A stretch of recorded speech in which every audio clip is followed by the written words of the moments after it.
bilen okuyoruz.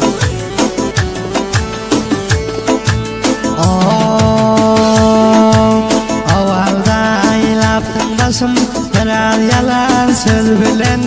ta ömürlüğe vade verip barmen deyip siz bilen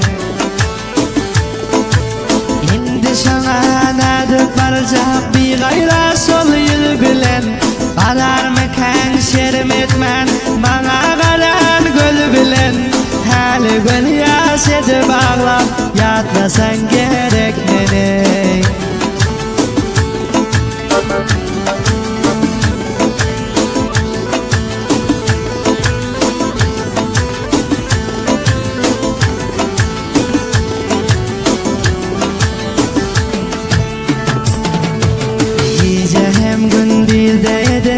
her zaman yadın senin ne deyin cavan halimda ağırdı saçım menin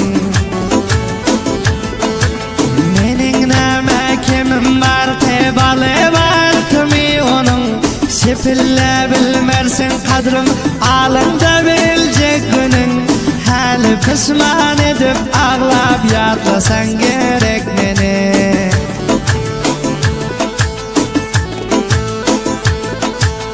dileğim soldurmasın bolan perdendin elinde menem görsem hali senin anlı yaşları gözümde neşe gittin ey bir gayrat durman verin sözünde gamlar basıp götürülüp gülki kalman yüzünde son bir arman edip ağlap yatlasan gerek meni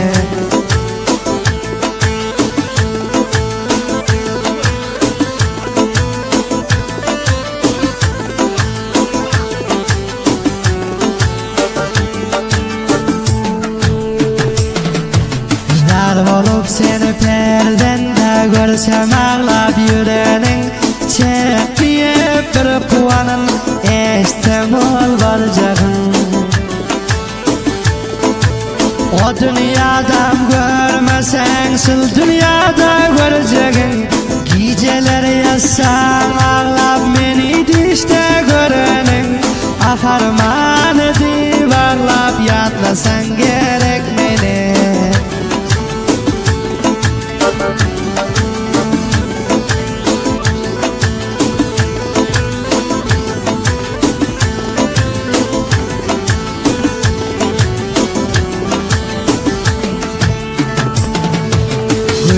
yüzün saraldı karanın kapıdan kapa ah bir görsem södüp senin ağlanın ova gepe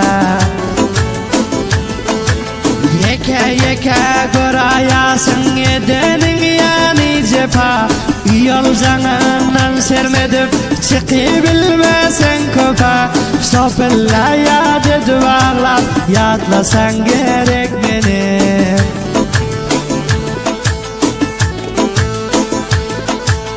Musa korkmaz diğer yürek cay vermedi aytmaza dertlerim hetinden açtı seni betnam etmeze nazari hem naçar oldu senin şiirin bitmeze bundan geçip sol bilen boldum iyi gitmeze halimin divarlar yatlasan gerek meni